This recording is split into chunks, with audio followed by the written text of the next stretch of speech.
call the meeting to order here. First item is modifications or changes to the agenda. Does anybody have any modifications or changes? If not, we'll move on. Next item is public comment. I do know that we do have people here, but I think when it comes to the Elm Street sidewalk, is that the main reason why you folks are... Jonathan invited us this morning. Yeah, no, that's fine. We took him up on it. So we'll wait for the public comment. We'll come under an Elm Street address for that, or Elm Street sidewalk project. Next item would be the review, approval of minutes of September the 26th. Motion to accept? Second? Yeah. One second. Okay. And are there any errors or omissions? No errors or omissions? If not, all those in favor signify by saying aye. Aye. Those opposed, nay. Motion is carried. Next item is Elm Street sidewalk project. Receive public input on conceptual engineering design. We do have Lamoureux Dickinson representative here this evening, a gentleman who has been heading up this project. And we'll be asking or answering questions, I guess, Yep. at this point. So I guess we're now open to the subject. Right, so I can tee it up a little bit. We do have Doug Gillette here. He is the engineer for Lamoureux Dickinson, is the engineering firm that the board hired to do the engineering work for the Elm Street sidewalk project. And Doug's going to give a presentation tonight and go through at least the major components of the engineering design on this work. And the real purpose of tonight's meeting, though, is to take public comment from people in the community about the designs to make sure we get a public record of that comment from people in the community. So with that, Doug, if you'd like to Sure. start. I'm going to move my stuff up here. Thanks for having me. As John said, my name is Doug Goulet from Lamoureux Dickinson. Sorry for putting you off here. Just to follow up a little bit on an overview, because this project has some state money involved, we've got to follow a very strict V-Trans process. And one of those steps, early steps, is what we're doing here tonight. It's reviewing a set of concept plans which we developed, getting public comment, and we take that comment and then comments, and then we move on to developing a set of preliminary set of plans, which is where we do more detailed design of layout and drainage and things. So this is sort of a broad brush, hence the name concept plans, but still we want to make sure that we're going down the right road, so to speak, before we get too far into it. And before we can move on to the next step, we do need to have this public hearing based on the V-Trans process, and then we can move on. So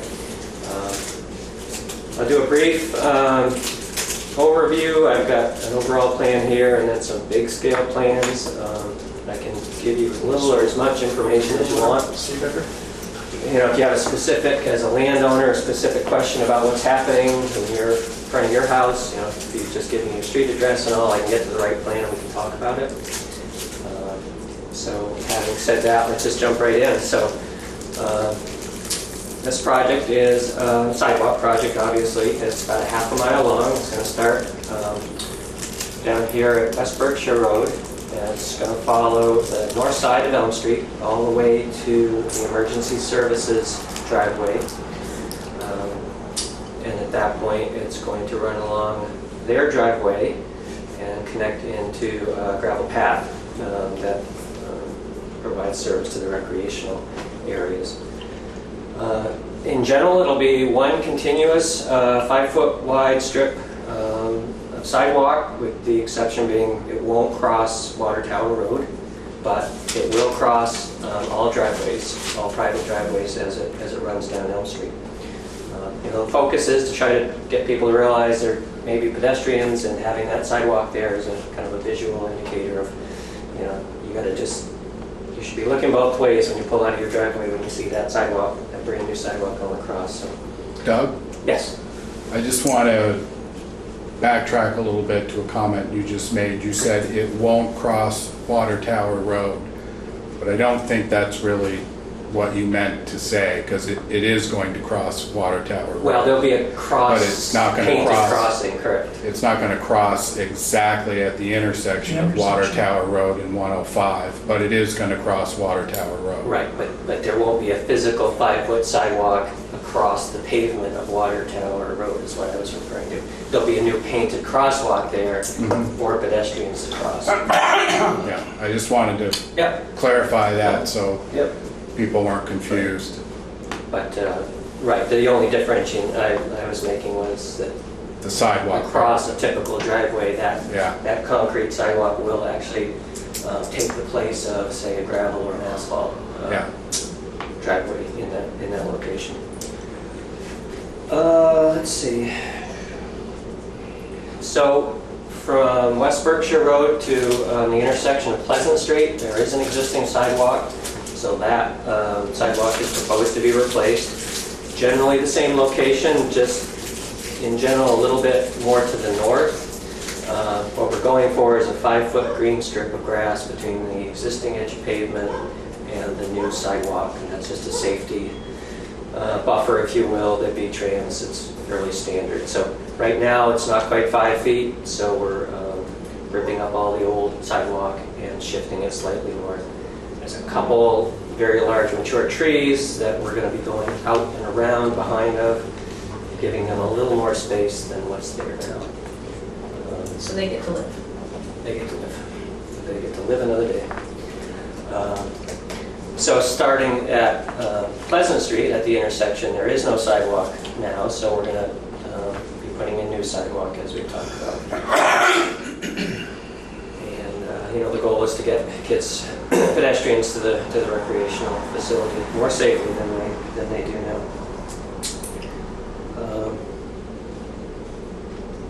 Most, if not all, of the sidewalk is either right on the Elm Street right-of-way or slightly straddling it, or in some cases it's totally out of the right-of-way, so we'll be needing to get permanent easements from just about all the landowners that own land along the sidewalk route. Let's see, some of the highlights, if you want to call it that, along the path. Probably the biggest change that people will notice, other than the sidewalk, will be that plan there, which is a blow-up of the sidewalk as it crosses through the... No, that's good right there. Or across the McDermott property. So the proposal is there'll be 3 new curb islands, and they're shown in green. So they'll be about 15 feet wide, which will accommodate 5-foot grass strip on either side, and then obviously the 5-foot sidewalk in the middle. So those will be raised up, typical 7 inches above existing ground there. Again, to provide safe islands for pedestrians as they cross through. Right now it's wide open, no markings, no anything for pedestrians. But then as it crosses the driveway cuts, the sidewalk will be flush with the existing either pavement or gravel, whichever is the case. There's some of both out there in the McDermott property.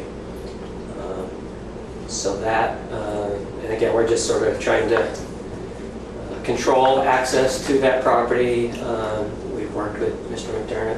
McDermott, who's here tonight, met with him. We kind of laid this out together with him. So hopefully V-Trans will be happy with those controlled access points, if you will.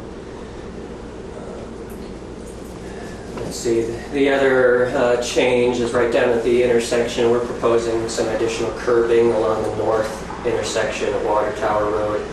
There's a deep ditch right there on the edge of the road, and because the sidewalk is basically right in that ditch location, we're going to fill the ditch, put the sidewalk over the top of it, and then now the stormwater runs into the ditch and across through a culvert of Water Tower Road.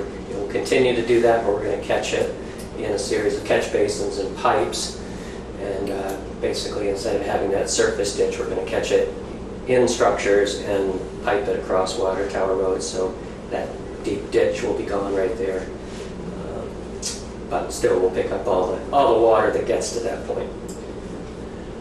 Let's see. Okay, is this the Napa? Yep. Yep, that's right in front of This is Napa's. the state garage. State garage is, No, it'd be in back of those properties. Yeah, I know, but I'm looking at the green. green is existing grass that will stay grass. That's just Oh, kind of I see. an existing grass area between those two driveways. The last gray drawings, I think, is the driveway to the state. Huh? The last gray part is the driveway to the garage. The last gray part, Oh, the gray one. Okay. yeah, that's the curb, that's the going up to the state garage. Then the next one up is Mark's small building, and then you got the other 2 or 3 that are for the trucking. Once the sidewalk crosses Water Tower Road, crosses across the Community National Bank property, and if you've driven down there, there's a fairly deep ditch that runs all along the road there too. I think we've had conversations with them early on in maybe the scoping. And instead of spending additional money to fill that ditch and do stormwater piping and such, they're simply going to allow us to be up on their grass area north of the ditch. So it'll be fairly easy construction.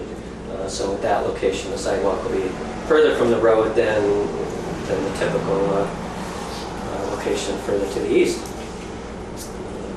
And again, once it gets to the emergency access facility, the sidewalk will physically cross their driveway and run up the south side, be again 5 feet. For the most part, 5 feet off the edge of pavement until it gets up across from the actual building, and then it will be right up against the existing edge of pavement. There's 2 or 3 lights there, so we have just enough room to sneak the sidewalk in between the lights and the existing paved area. And the last 50 feet or so will transition to a grass path that'll tie into the gravel path that's out there now. So that's the overview. I can take questions now if I've missed anything important. Anybody? It certainly looks better than what's there now. That's for sure. I would like to stress how dangerous this is going to be. You're running that through 5 businesses, in front of 5 businesses there.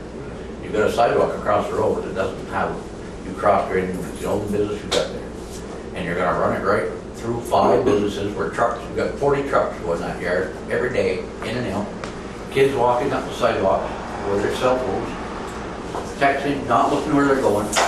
These guys come in, they're dedicated to come in there. They're not. It's going to be very, very dangerous. I'd like to stress how dangerous that is. And who came up with this instead of running it where there's no businesses across the road and you just got to find a way to get them across.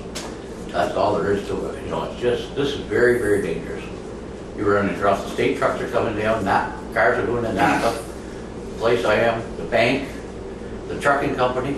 It's all, if you're looking for the safety of your kids, this is not what to do.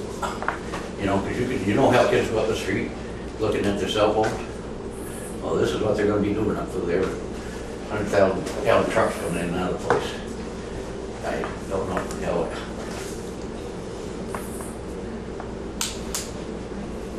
Mr. Chair, Walter, I'll take a stab at answering that if you would like on the board's behalf. So, Mark, we spent over a year working on the scoping plan of this. We held several public meetings. We actually met with you. Nobody's ever told me. They said I was all for it. Somebody told me that's nothing more than could be less true.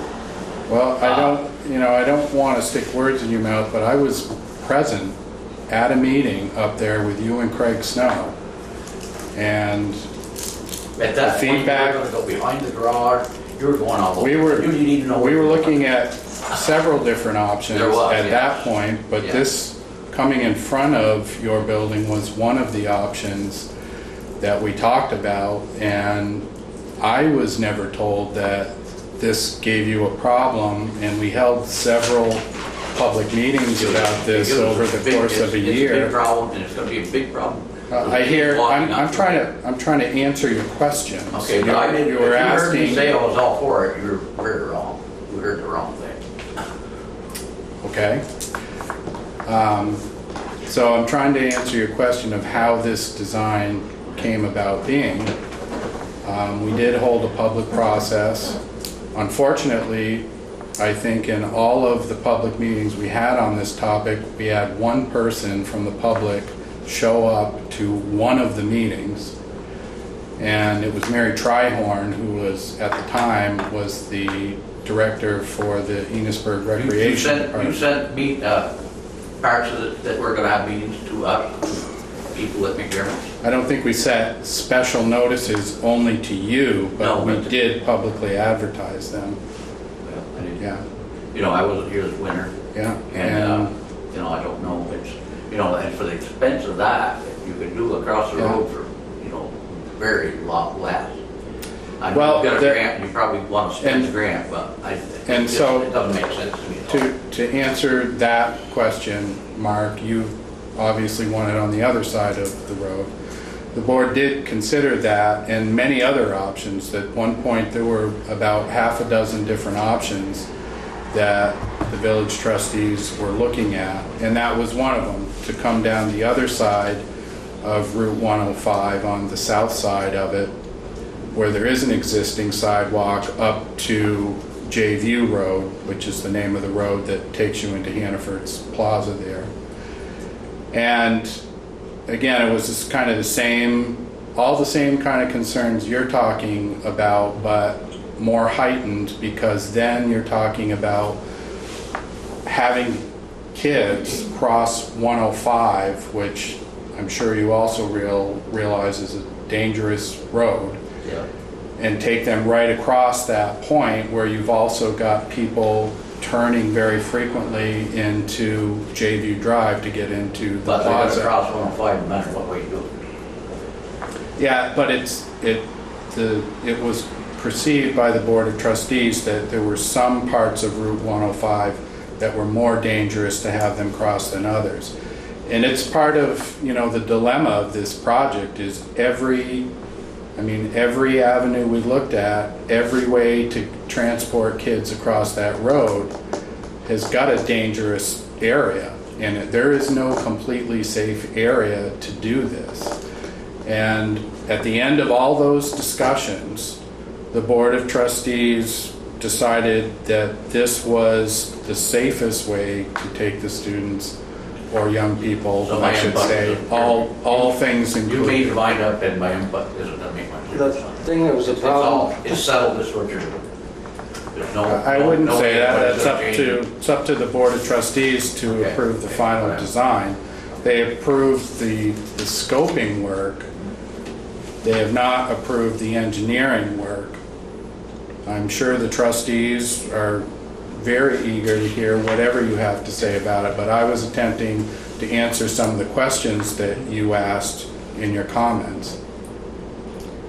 the whole thing is, the J View Drive is very dangerous. There's 3 lines of traffic, one going in, 2 coming out, and that, there is a Well, good there's place not- up there. Well, there's, I don't know, trucks are But quite if they have to dangerous. cross that J People, View kids don't pay Drive. attention to what they're doing. Didn't the state didn't want us to cross that? Wasn't that part of the scoping study? Didn't the state, V-Trans, say they didn't want the kids crossing 105? I can't remember. There was something about Something to do with that, that, I where they can't. didn't want I will say that when they're done playing their games, they're gonna go to McDonald's. McDonald's. They're gonna cross that road. I don't care how you do it. They're gonna cross that road, go to McDonald's. That's the way it is. You know, I don't know if you agree with me, but I think that's what's gonna happen. So they still need a place to cross that road. Whether it's this way or not, you know, they're gonna cross it. I remember in discussing this, I know Alan brought it up and others too, it's where are the kids going to go? You can build sidewalks wherever you want. The kids are going to take the straight avenue right over there. Okay. Well, I just have interest. I probably can't change your mind. I suggested putting it behind McDermott's, Yeah. putting Yeah, I it behind remember that. Napa's, Yeah. but then they said there wasn't enough room. Yeah, great, I remember that. Yeah, that option, as I recall, there were a few different concerns. One was the space, having to get more easements from property owners. There was some concern that some of the property owners may not want to give the village a new easement to bring the sidewalk back there. Well, I And then think there- the people that own it are Napa and the state, is one of them that own most of it, the state Yeah. highway department owns most of it. So there, without getting into names, there was some concern that the village may not be able to get easements on some of those properties. Not saying it was an absolute, but there was some concern about it. And then there was also a concern about expense. You'd have to bring more lighting into that area. And there was concern about how sheltered that space is from public view. And there was worry that it could become kind of a hangout Now, you're like area this, right? for kids to The plan do. here is like this, though, right? Pardon? Your plan would be to light these sidewalks, right? So the kids are walking at night, you know, when it gets dark at 5 o'clock at night. No, we hadn't put any No, plans nothing in like to have lights on that part of Elm Street. So, but if you brought it back up there, you might have to do that. So, you know, but I think the concern about it becoming an unsupervised hangout spot for kids was also one of the big reasons the board decided not to look at that option further. Well, I'm just trying to bring up that date. And I don't want to put words in you guys' mouth. Sounds like you got your mind. You guys should, you know, pipe in too. But it is going to be dangerous. The whole intersection there's dangerous. Yeah, unfortunately, there's not an easy way to do this, and Well, No, I'm that's saying why- they're gonna cross the street, they're gonna cross the street, and go to McDonald's, whether you got anything there to cross or not. Why don't you make them a place to cross, then they can go to McDonald's or wherever they wanna go, and you could have it all done in one. And you would have a sidewalk that doesn't need, you could do it for a lot less money, definitely. Because you already have a sidewalk there, and there's no businesses to go for. And it's all clear. Just that one yard. I know I say I'm not gonna change my mind, that's my input. Thank you.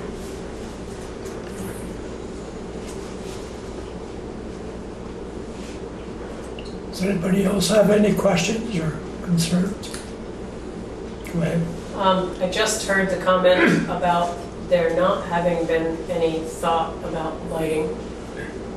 I think that's going to add to the perceived danger that Mark sees. I think you might want to give some consideration into having it well lit, and even walk through the park when it's dark. And with the lighting that's there, you can sort of not see more than about 10 feet in front of you. I guess, I mean, we can't very well ask all of these kids to wear the reflective vests when they're walking through there so the truck drivers can see them. So I guess I might want to consider thinking about some lights. Just my comment. Is there any games or anything like that going on there after dark? Not unless they bring in the lights, and I don't know if they play under lighted conditions there or just down at the one by the village garage. I don't follow local sports, so I don't know. No, I was just gonna say, we can light the way, but it's dark when they get there. Well, yeah, yeah, I but don't think they play night games No. over there. Not I've that never I'm seen aware it of. anyway. I was just down there, there weren't any lights on the fields that I No. noticed about it. yeah, they bring in portable ones when they do use them, because we don't have any of our own. Well, it would certainly add to the cost too, because you just can't, as you know, plunk a light down. You've got to run conduits and such and find a power source. And string them all together, so can be done. Well, there's- Anything can be done. Yeah, I mean, if you're willing to pay for it. Yeah, anything. that's not Yeah, no, no, fine. Well, I will just use it during the day. Well, what's the street lighting down through there? Is there any, I don't, I can't. I think it's across, most poles are across the road, I think. Sandman comes out, I head for home. Any given day, you figure about 40 trucks in and out? And state truck, how many trucks go in and out of your place? We got 5. Well, they go in, they come out. Napa's a Yeah. busy place. In the winter, more. Yeah, yours are day and night, must be. Yeah. Some days But you know, Mark does have a point. You get kids up there after a ball game or little league or whatever they play, you know, basketball, whatever. It is an accident waiting to happen with McDonald's across the road. You know, but there's, I don't know what we can do about that. That's gonna, you know, I mean, this is totally separate from this part here. You know, because they don't, you know how kids are, oh, let's go to McDonald's, oh, right across the road. Well, it's hard to play soccer and not get hungry. Yeah, It's hard to play soccer and not get hungry. Yeah. yeah. Well, Well, right. but I think though, Bill, I mean, it gets back actually to the comment that Gary made, and I think he's right. If I remember, when we were looking into that option, we were told by the state that they would not allow a crosswalk at that point. Right, right. Even though it's in one of the other nuances to this that maybe not everybody in the public is aware of is that although that section of Route 105 is in the village of Enosburg Falls, it is not within our authority to control the traffic patterns in that area. Our jurisdiction ends about 30 feet before Water Tower Road, so we don't have any authority over what takes place in Route 105 after that point. So that includes Water Tower Road. We had to get permission from the state to see if we could even put a crosswalk across the intersection of Water Tower Road in 105 because our jurisdiction, as I said, ends like 30 feet before that. Could you put one at that 30-foot mark? I mean, they'd have to walk down past the intersection of Grand Union to go to McDonald's, but maybe Yeah, it it would wouldn't safely solve get the area that Then they'd the have to- kids are, the areas that the kids are crossing though are, they're coming out of They're gonna come out of McDonald's the field and they're and coming across the road. straight across, you know, right to the ball fields. That's where they're crossing. Because we also looked into flashing beacons. Remember we had flashing beacons that state Vermont and Enosburg. Yeah, we looked at that as a possibility and we were told, the No. state told us, no, we won't allow you to put a crosswalk anywhere through there. The state has flexibility, you know, when we're going through this design in the area within the village. But as soon as you cross that line and get onto the state highway east of Water Tower Road, they hold all the cards. They don't want to hear. It's whatever they says really goes. Doesn't really matter what we want at that We're point. just gonna have to McDonald's.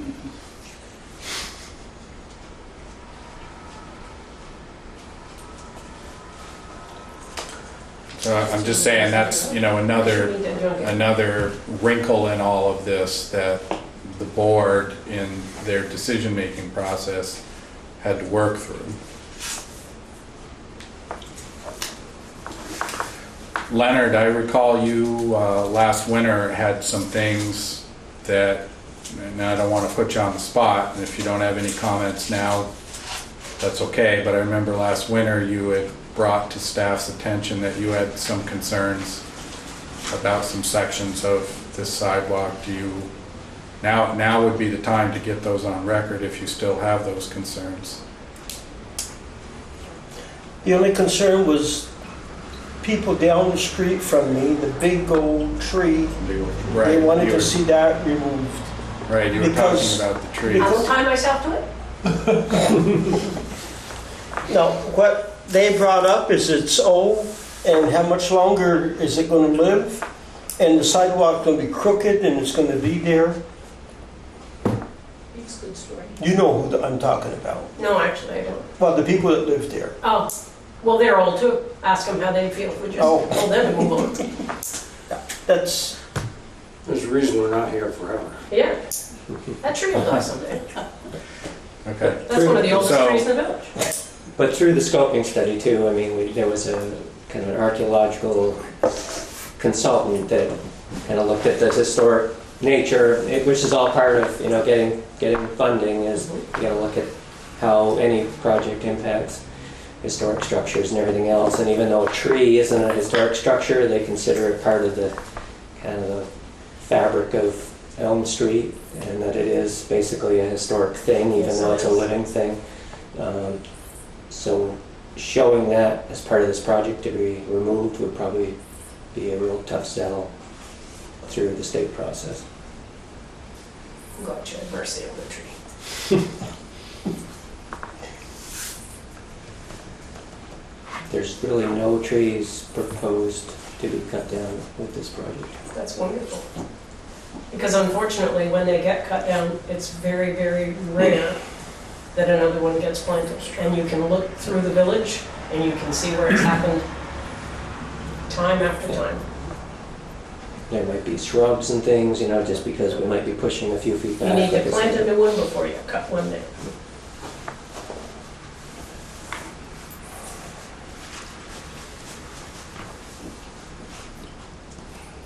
No, as far as I feel, the whole intersection, it's a bad deal. There's no good way to go with to move children through there. But anyways, Yeah. What is the age group that uses those fields? Is it strictly like middle and high school? Or is it elementary school age children? Do we know? I don't think it's high school. I think Yeah, it's I don't know that we ever did a survey on the ages of students, but, I mean, generally speaking, this project grew out of, a decree from the people in the community who were constantly telling the village they want a sidewalk to get to the athletic fields. I Build can a tell you that sidewalk. jumping in that ditch isn't fun. I've done it. Yeah. So that's what we're trying to do. And the case that people always use as an example of how necessary it is all of the middle school and high school students that walk over to the fields for either practices or games during the school year. So I think, it's mostly, middle school and high school age So, I mean, students. certainly at least, I realize at the age of not paying attention, but at least at the age of being able to look where they're going. As Yeah. opposed to a 6-year-old who doesn't know the dangers. Right. Well, I would hope, if there was a child that young, at least a parent It would be or somebody conscious. older would be accompanying them. is that field associated in any way with the school? No, No, No? the town bought that. that's town. Okay. School just uses it. Yeah, so I built it when I'm back from about 10 years ago, Yeah. and I worked for the town.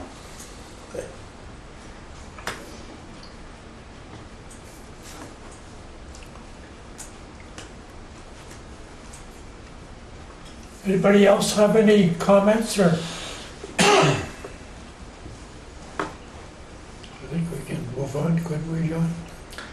Yeah, if there's no other If there's no comments other anybody comments, wants right. to make, Doug, are you comfortable with the level of detail we got into with this? Okay. Yeah, good comments, and we'll, at this point, move forward with more detailed plans, and I'm fairly sure in the whole schedule, there's at least one more public hearing, so we'll all get together again, probably in the middle of winter sometime, and do this all over again with another round, and get to review it again. Okay. So I think that's it. Well, we thank you for coming. You're welcome. I have business cards if anybody wants one. See you in the winter.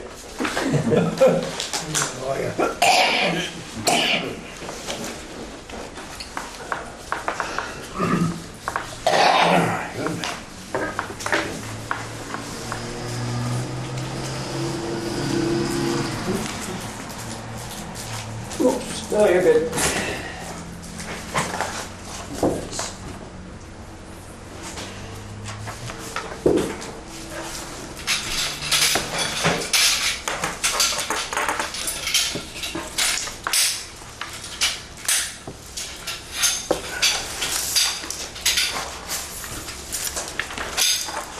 Next item is a rip-raff with bridge of flowers and light. You know, Leonard, you made a trip over there.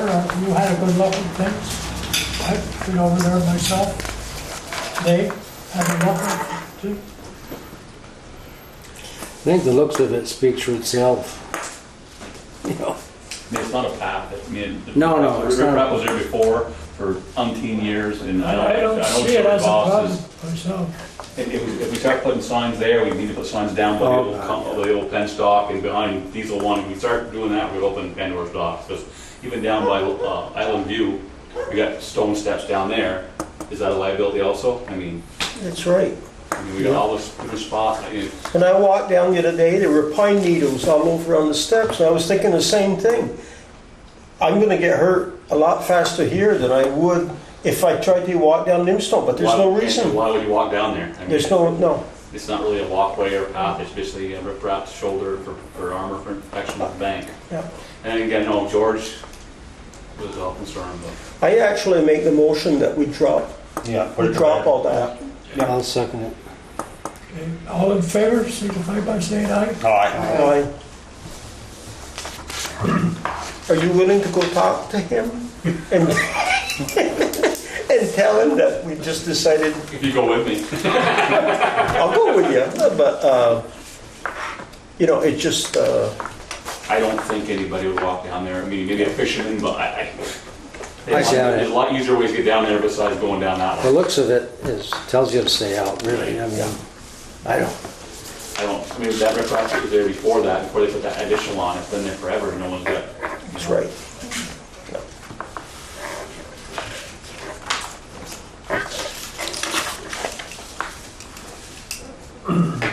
Next item number 6 is Transco equity offer for 2017.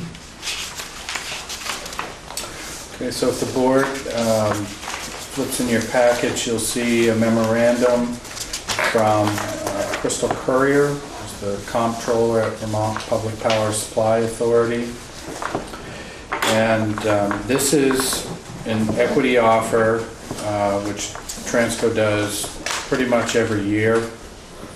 This equity offer is separate than the equity offer that you did 2 months ago for the purchase of the Highgate substation. So this is separate from that. I just want to make that clear so you don't think this is a continuation of that or something. This is a separate equity offer. If you flip to the second page after Crystal's memorandum, you'll see all of the members of VEPSA, of which Enosburg Falls is one, the number of units that are being offered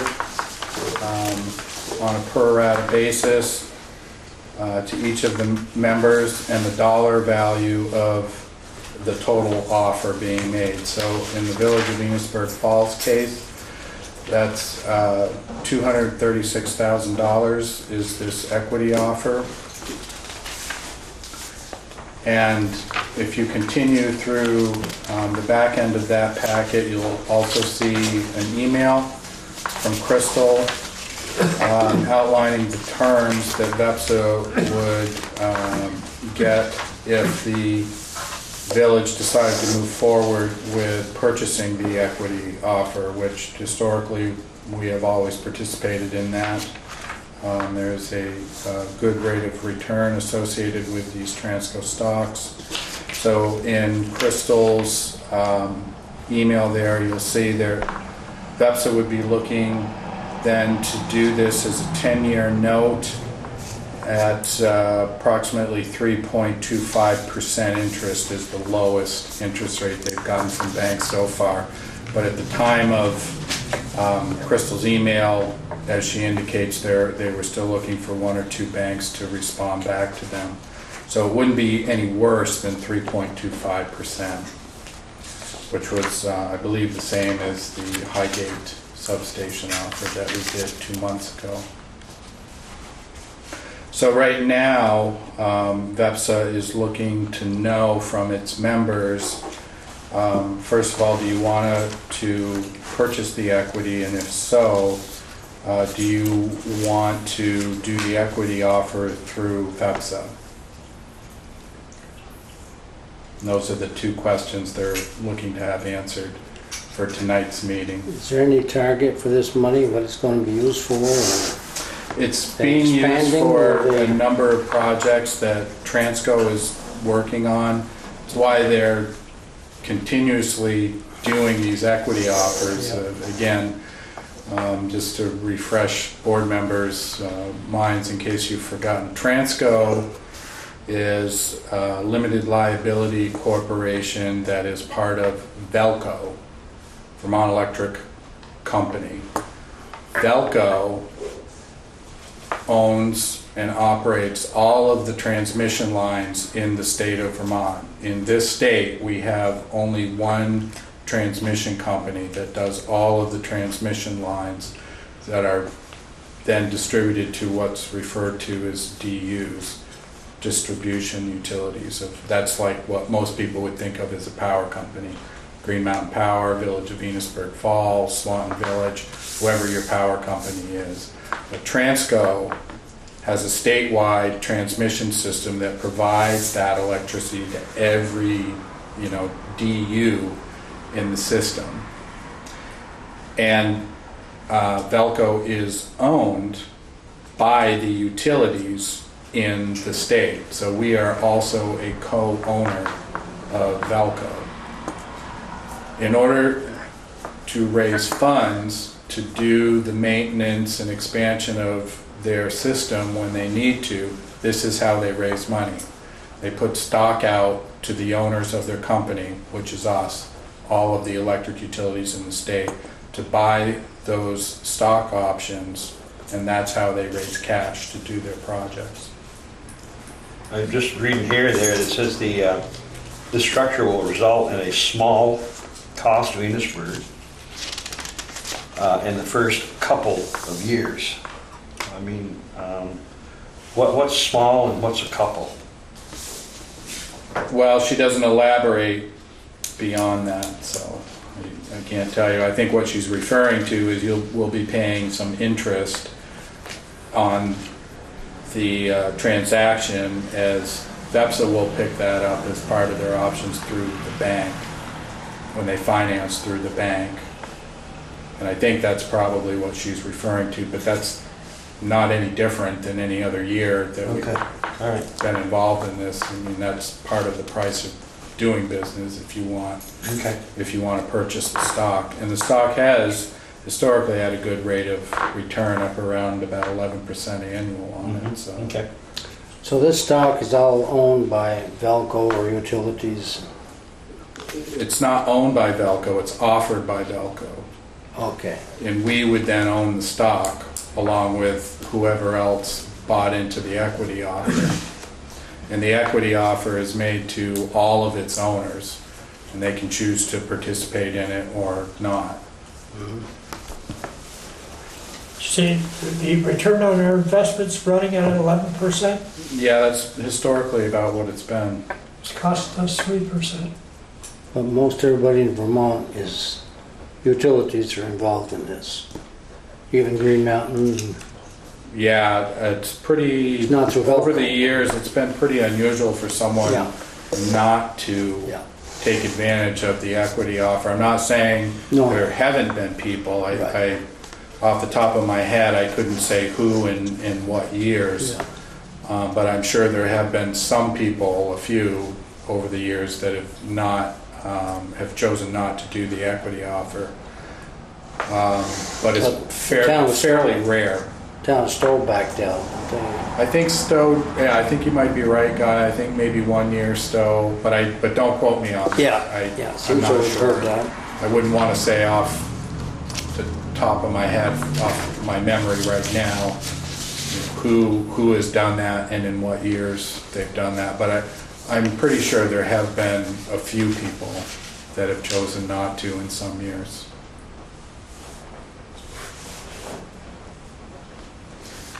Enosburg Falls, at least as long as I have been here, has always purchased the equity offer.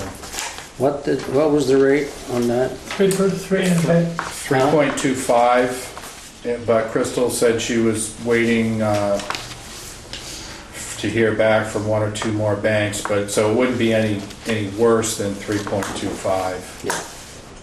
And 3.25, I believe, it was the rate we had a couple of months ago when you did the Highgate substation equity offer.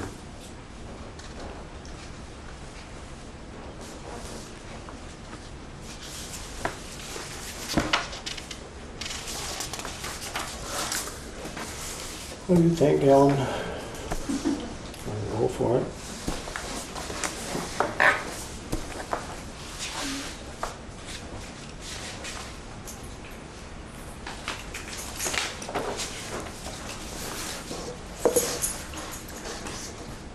Does anybody have any questions? Is there any reason we shouldn't get into it?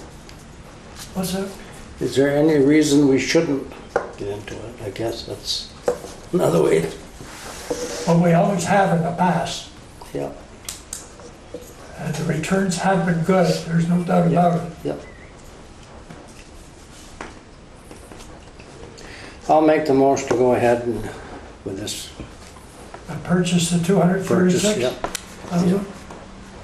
We have a seconder. I'll second it. Second by Billy. Everyone has heard the motion. All those in favor signify by saying aye. Aye. Those opposed, nay. 36 quiet. So, Do they have to go with the financing? Yeah, good point, Joanne. So do you have a preference? Do you want to finance this through VEPSA then, as Crystal's indicated in her email?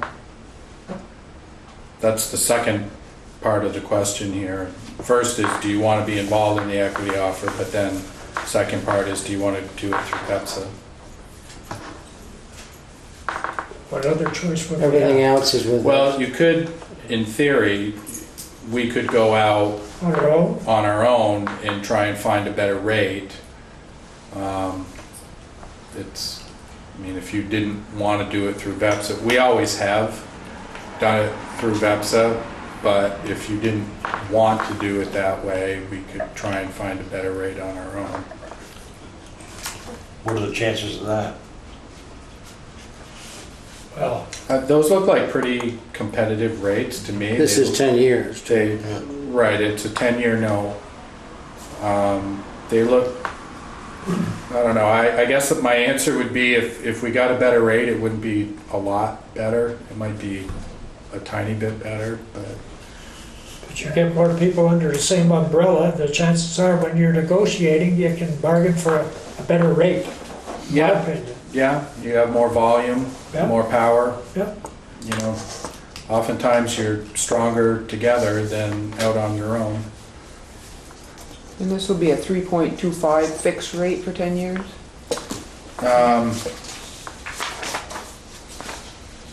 Should say whether it's fixed. I don't see nothing.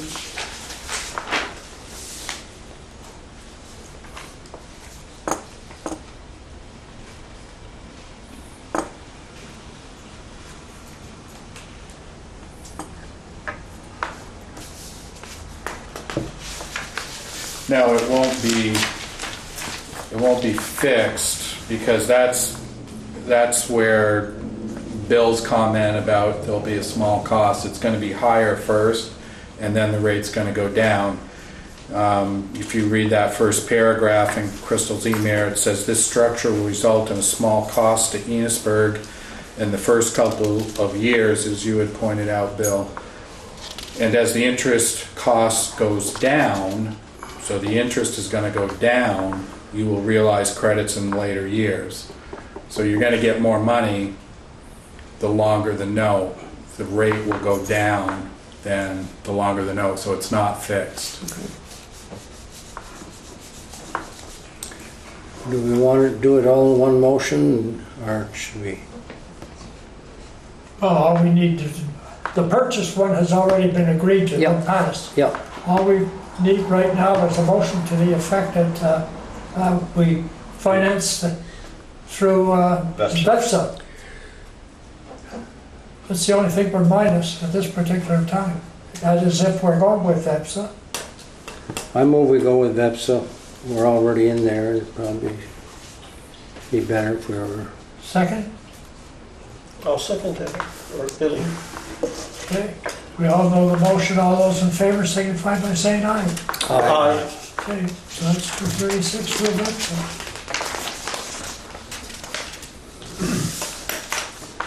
Next is our manager's report, I guess. First thing, just want to give you guys a quick update on the 42 Village Drive roof replacement project. We were approached by the contractor we hired to do that project, Wendell Bashaw, and Wendell told us due to recent hurricanes and storms in Florida, Texas, and Puerto Rico, the cost of construction materials is increasing across the United States. And Wendell came to talk to Gary and I about 2 weeks ago and told us that he needs to increase the materials portion of his contract by $1,620. And the reason is because of these storms down south and the impact that they've had to construction materials across the country. So he requested to do a change order for that amount, which will just cover his additional costs of materials. I approved that amount. That would make the total project cost $23,820 with the increase in material costs.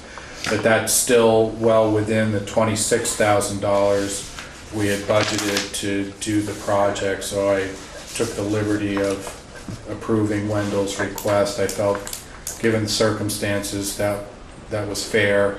There's nothing he could do or could have had any control over those storms, and so I think we need to work with him on that. But I wanted to keep the board informed of that. Last meeting, the board had asked Joanne Davis, our Director of Finance, about information regarding the changes to Enosburg's grand list. We talked with the board a little bit last meeting about the fact that the grand list for the town, including the village, of course, had gone down a bit from 2016 to 2017. So Joanne stopped into the town clerk's office.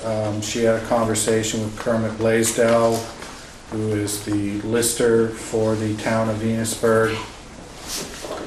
And attached in Joanne's email on the back of my manager's report is an explanation of where the decreases in the town grand list came from, and I don't know if you want to add any more to that, Joanne?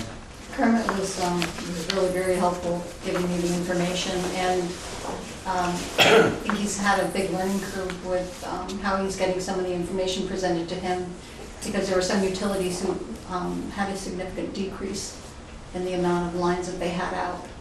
And he's not sure how that could be real, so he is changing the way he's getting the information from them so that he can be sure that what he's getting is really accurate information. So that will probably lead to some changes again next year on the upside again, he thinks. Other than that, he was great to work with. He was very helpful, explained how he does what he does, and so he didn't have any other input other than the notes that I gave to John about what the changes were. So and those are in the email attached to the back of that. It wasn't like one thing, it was several different smaller end things that in the end added to a decrease in the grand list. Also, wanted to let you guys know, attached you'll find a response from the Enosburg food shelf regarding the complaint that we had received from Agency of Transportation during the event, their coin drop operations. And as the board is aware, Jim Coda from V-Trans District 8 and I were both involved in that. And you'll find the response from the food shelf in a written email from Susie Hull Parent, who also works with the food shelf. Among many other things Susie does as a volunteer for this community.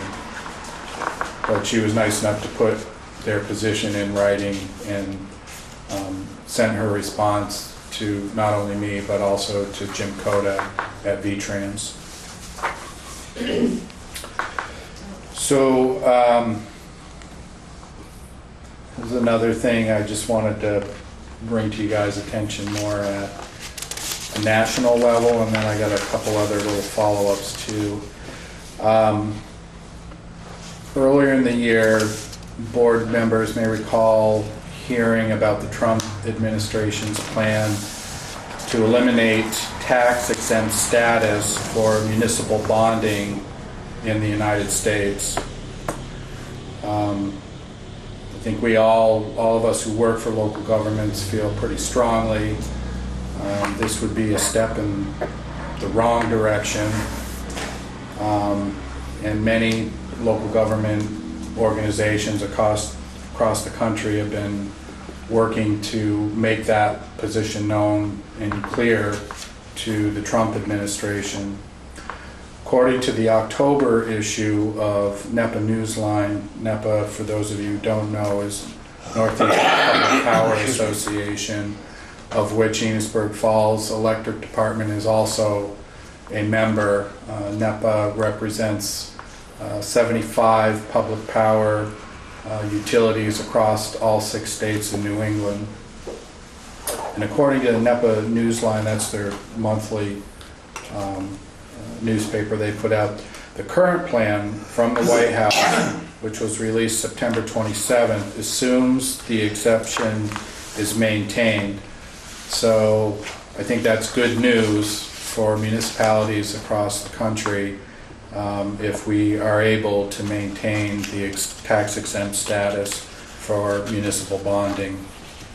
Now, related to this, I have a follow-up piece of information and then a request from the board.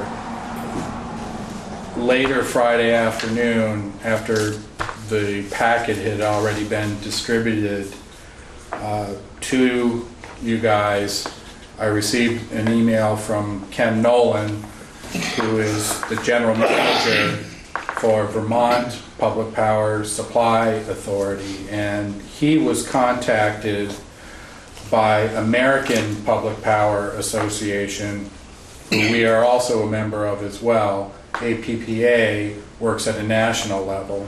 So you got these 3 different municipal electric organizations that we're members of.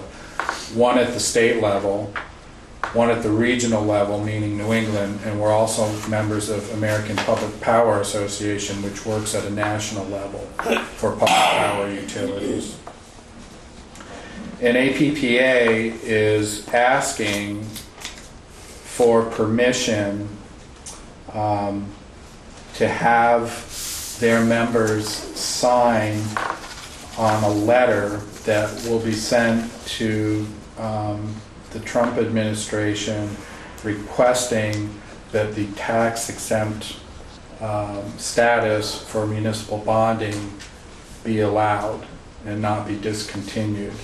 And their APPA is going to be sending this letter to the federal government, to our Congress, trying to ensure that we're able to keep this ability to have tax exempt status. So I'm asking you then, as the board, do you feel comfortable adding Enosburg Falls Electric's signature to this letter? I'm not opposed to it. Okay, Yeah. Yeah, it doesn't. I don't see a downside to it. Here's his overall, we're all in favor of it. Okay, so we can just say there was a consensus of the board, Yeah, and I can sign that then as village manager. Okay, Yep. very good. Have Donald comments if you have any questions. And then lastly, I just want to share an article with you guys. You may recall last month on Rodney Allen's last day of employment, just before he officially retired, as 39 years working with the Village of Enosburg Falls wastewater treatment plant. I had mentioned during my speech that day that Rodney was going to be getting some national recognition for all of the hard work, service, and dedication that he's given to this community and to our wastewater system here in Enosburg Falls through a trade magazine. It's called TPO, which stands for Treatment Plant Operator. And this is a magazine that's circulated at the national level to wastewater facilities all across the country. And I think the timing of this couldn't have been any better. Over the summer, they did an interview with Rodney Allen and Brian Ovitt, and in this month's issue, their October issue, they printed out that interview that they did with Rodney and Brian, and they've got really a beautiful setup in here. There's about 6 pages in here of the interview, some really great photographs of Brian and Rodney together working in the treatment facility, and I think it's great. I couldn't have been happier with the outcome of this. So I just thought I'd let you guys know that I just got this morning in the mail. I had asked them to send a couple extra copies if they could, and which they did, and so we're going to send a copy to Rodney, so he's got a copy to keep for himself too. And so I said, timing couldn't have been better with Rodney just having retired last month. I think it's wonderful, and a real honor and a nice testament to Rodney and all of his 39 years of dedication to this community. So let's pass that around. You guys can look at it if you want, and I just thought that was really, really nice. And that's it for manager's report.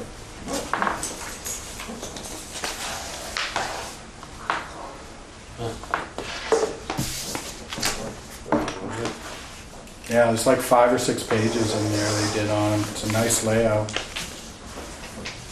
Did you say Would you that had be, requested would it be a copy of that? possible to- You wanted a copy? I wouldn't mind getting one from my son, Bobby. They didn't say that, but I'll see what I can do, Walter. Yeah, all But right. also on the web, I think on the webpage, they have that article on their Sure. TPO site. Oh, I was yeah. gonna say, would it be possible to make a photocopy of the interview so we could read it? Oh, sure, we could make, just scan copies Yeah. off our Yeah. copy machine. Good idea. Because I'd like to read it. I will. Yeah, Yeah. I thought it's a super article. Good. Okay, as we move along here, under other business, does anybody have anything under other business? Yes. Gary and I went over to the left side of the Catholic Church on Pleasant Street. Or by Sean Laverty's. Yeah, okay, I know where you mean. Same water problem we've had. Yeah, And there's 3 houses there. The street is like this, the sidewalk's there, and all the water's going into their driveways. And I asked Gary to come and check that out, and can you tell him how it could be solved? I mean, the only way it really can be solved is to either raise this, take the old sidewalk out and raise it. Right now, I mean, over the years, they've overlaid the road, There's no catch basins on that side. And basically, as you come down by the church and you start pitching down by Sean Larrabee's, the water's going between Sean's and Jim, Jim. he's in the tenement house. Have any of these people complained? Sean did last year, and I said, Sean, I mean, from you guys, I don't have the money to do the project. Oh, I want to say, if you start raising the sidewalk, that might affect them then. It's gonna affect everybody. I mean, we have to go. We talked to them and they're all in favor of We it. have to go all the way down, almost down to Helen Diaz's to match onto the sidewalk that Brownway has put on the corner. We're probably a good 5 to 6 inches lower than the road. So everything goes, and the road all pitches towards that side. There's no catch basin on that There's no side? catch basin on that side. We have to put one down a little farther, almost across from, just before your place, right where Wrights live, where Heath Wright lives. The pipe goes across, so we had to pipe from there across to put a catch basin in. But there's no catch basin on that side of the road. There's So water running in that catch basin all the time. Yeah, but the only way to really do that is either pave a new sidewalk or new concrete sidewalk. But you have to raise the sidewalk, because over the years, the sidewalk is probably, I don't know how old it is, but it must be 50, 60 years old, and over the years, they've paved it, and they paved it, and they paved it, now the road's higher than the sidewalk. So everything is pitching toward that sidewalk, that's where the water goes. There's really no relief anywhere to get rid of that water. What condition is that sidewalk in? Originally, when the sidewalk was put in on the other side of it, yeah, I thought, at that time, we talked the only about thing you do with- eliminating the sidewalk That on would that work side. too, that would work too. You put a swale down, maybe put a catch basin, put a swale in there. Yeah, Again, if people wanted, before we had, people wanted both sides plowed, so. I thought that was the intent originally when they replaced the I sidewalk. don't think that is before my time. Yeah, I know But, that. I mean, that would be the cheap fix.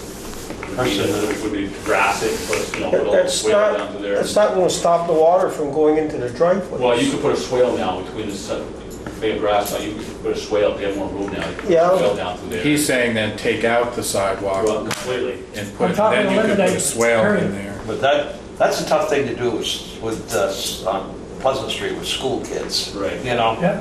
that's a heavily traveled road. Yeah. I mean, you're probably talking replacing probably, I don't know, like 300 feet of sidewalk, 400 feet of sidewalk, something like that. That sidewalk is used on that side, but not as much as the other Right. side. And it's a lot lower. I mean, it's in rough shape, it's a lot lower. Usually if there's somebody walking a dog or something, they hear them barking on this side, they'll go to that side, get away from it all. Again, I mean, this is probably problems happening. See it happening I don't even all the know if it's a new problem, it's just been brought up to us more often, but Yeah. I don't think it's changed for the last 10, 15 years, it's all been the same. I mean, they paved that road, I don't know when the last time was, but at least. So you've talked to them with regards to the situation? Yes. Okay, they're, Sean Larrabee, I told him, I said, we raising the sidewalk, we're going to have to pitch into your driveway, raise your driveway. And he says, whatever. He says, it's kind of sickening to have all the water coming down your driveway. Is he the actual property owner? Yes, Yeah, he that is. one. The guy before that is a renter. The one that complained. The guy that made the complaint to you, Kennison is not the owner. yeah, so that's part of what I'm saying is the guy that made the complaint to you isn't the actual property owner.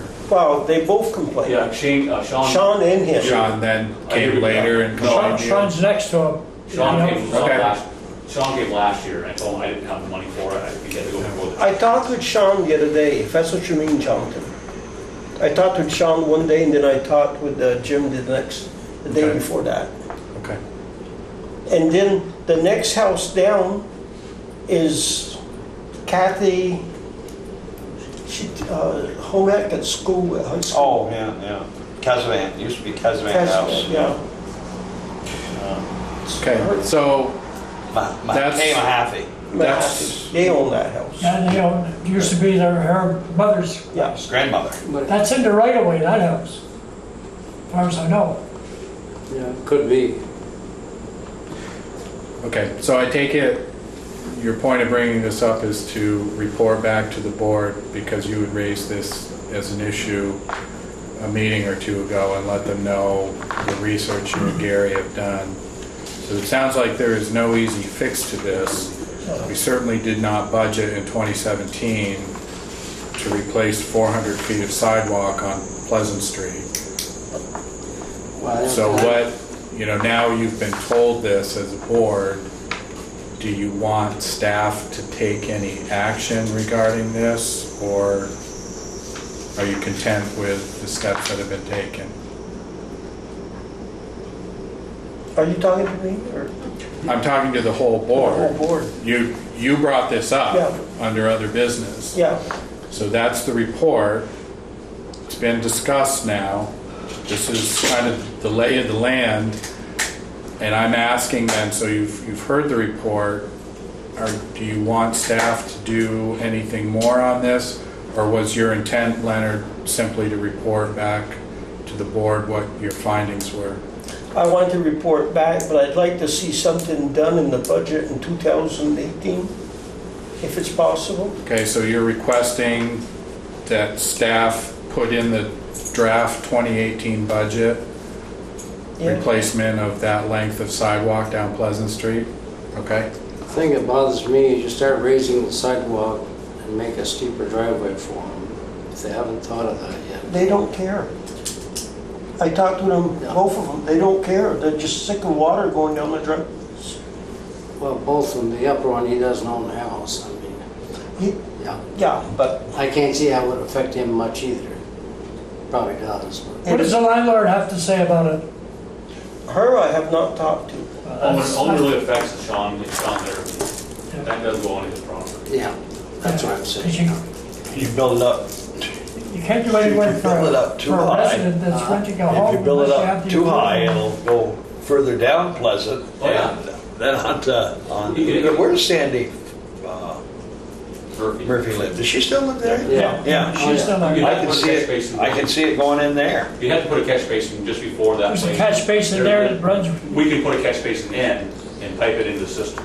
Oh, okay. Well, that system goes across her lot. Yeah. But I but thought- Yes, it does. I would. But I'd That's go- why I would tie into the catch She basin. couldn't build on this across. side of it, you gotta build on it. I would tie in the catch basin road that's so deep, that's probably 10, 12 feet deep across there. So you really want to tie into that one. You probably want to tie to that catch basin in front of Heath Wright's place. Yeah. Cut the core of that one and come across and so it goes. Yeah. So it would be as deep. Okay.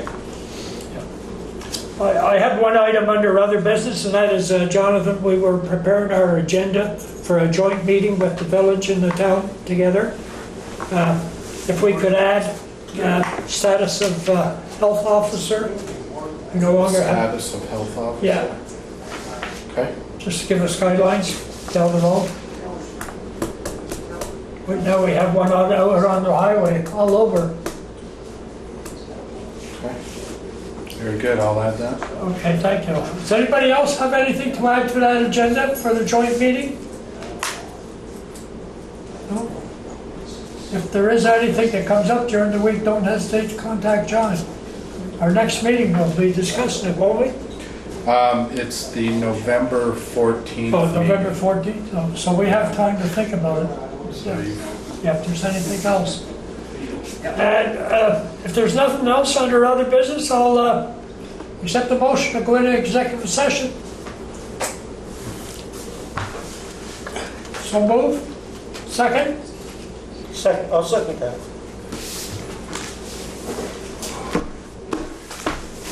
Okay, we're now in executive session. We can put down our pens and Good.